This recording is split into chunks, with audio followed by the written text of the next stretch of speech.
أعوذ بالله من الشيطان الرجيم بسم الله الرحمن الرحيم الحمد لله نعبده ونستعينه ونستغفره ونؤمن به ونتوكل عليه نعوذ بالله من شرور أنفسنا ومن سيئات أعمالنا من يهد الله فلا مضل له ومن يضلل له فلا هادي له ونشهد أن لا إله إلا الله وحده لا شريك له ونشهد أن محمدا عبده ورسوله عباد الله رحمكم الله إن الله يأمر بالعدل والإحسان وإيتاء ذي القربى وينهى عن الفحشاء والمنكر والبغي يعظكم لعلكم تذكرون اذكروا الله يذكركم وادعوه يستجب لكم ولذكر الله أكبر.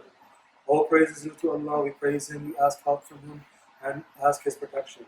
We confide in Him, we trust Him alone, we seek protection against the evils and mischiefs of our souls and from the bad results of our deeds. Whomsoever He guides on the right path, none can misguide him.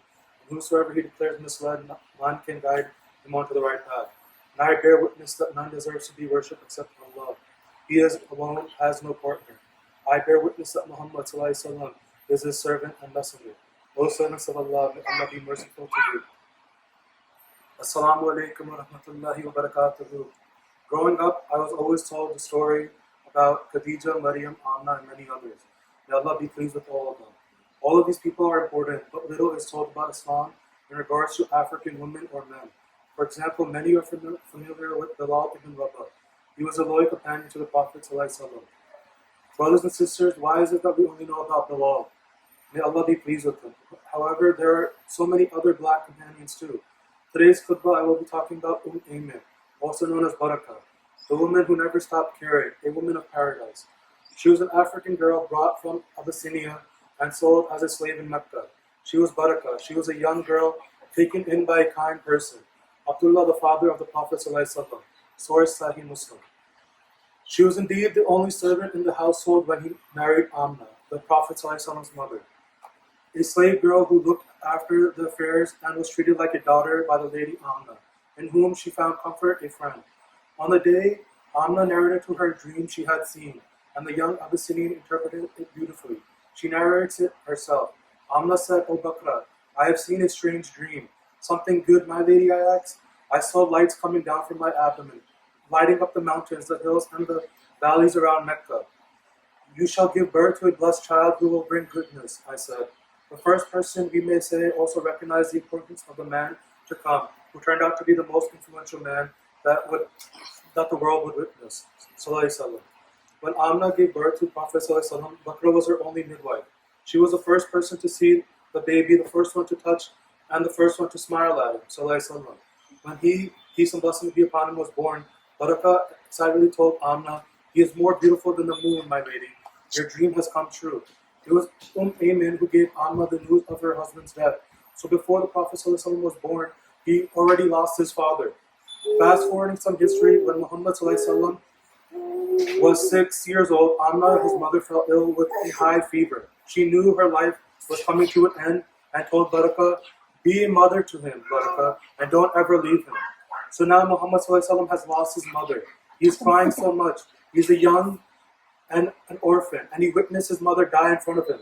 Barakah comforted Muhammad ﷺ, and then Muhammad ﷺ stayed with his grandfather.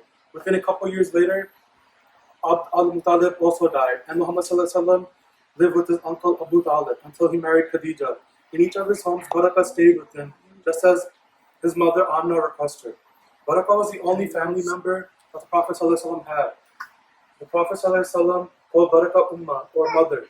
She was the mother after his mother. He respected her to the utmost degree and treated her with love and care. On many occasions, he would be happy and greet her, Ya Ayman, Ya Ummi. O mother of Ayman, O my mother. At the age of his marriage, some sources say 25 years old, Prophet ﷺ had freed Ayman. He, Prophet ﷺ, said, indeed for you is a place in paradise. He encouraged the companions to marry her, even though at the time she was approximately a 55-year-old widow.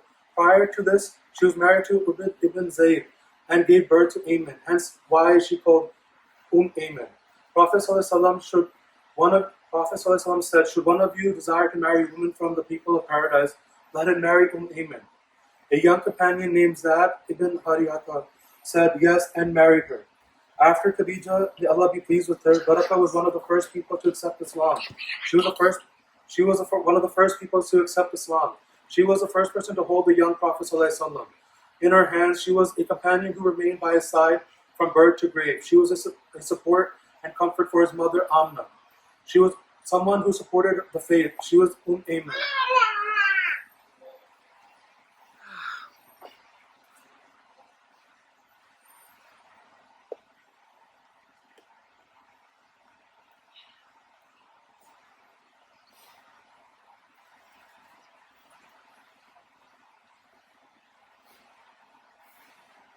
It was narrated that Anas said, after the Messenger of Allah ﷺ had died, Abu Bakr said to Umar, "Let us go and visit Ayman, as the Messenger of Allah ﷺ used to visit her." He said, when he reached her, she wept. They said, "Why are you weeping? What is with Allah is better for His Messenger." She said, "I know that what is with Allah is better for His Messenger, but I am weeping because the revelations from heaven has ceased." She moved them to tears and they started to weep with her. Sahih Darul Salam. They all became so upset that the revelations of the Quran had ended too. It is important to note that Ayman was one of the first black Muslims women in Islam, and she played a key role in the life of the Prophet, peace and blessings be upon him. He respected and honored her like his own mother. As she was a caretaker, she was even given the glad tidings of paradise, Jannah. Muslims today should also hold her in a high regard and recognize her race. Unfortunately, because racism still exists in many communities, including the Muslim one, people are quick to pin stereotypes on these unlike themselves. We forget that Allah SWT says, "O mankind, indeed we have created you from male and female, and made you people and tribes, that you may know one another, and indeed the most noble of you in the sight of Allah is the most righteous of you. Indeed Allah is knowing and acquainted." Quran Surah 40 verse 13. Throughout Barakah's time in this world, she showed complete selflessness and dedicated her life to caring for the Prophet ﷺ and his family.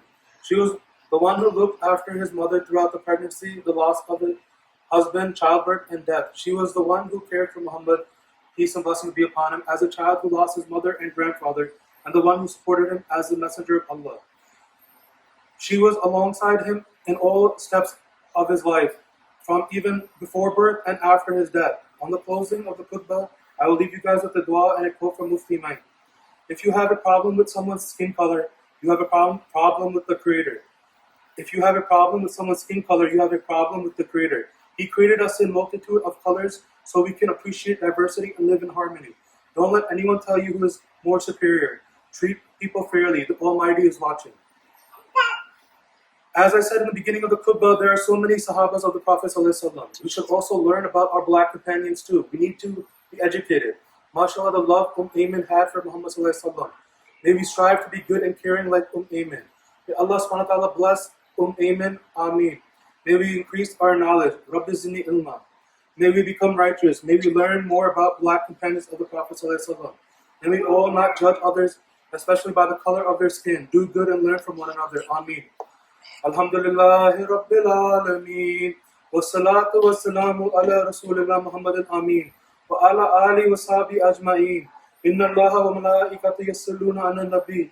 Ya ayyuhalladhina amanu sallu alayhi wa sallam taslima. Allahumma salli ala Muhammad wa ala ali Muhammad. Kama sallaita ala Ibrahim wa ala ali Ibrahim. Allahumma barik ala Muhammad wa ala ali Muhammad. Kama barakta ala Ibrahim wa ala ali Ibrahim. Fil alamin innaka Hamidum Majid. Wa aqim as-salam.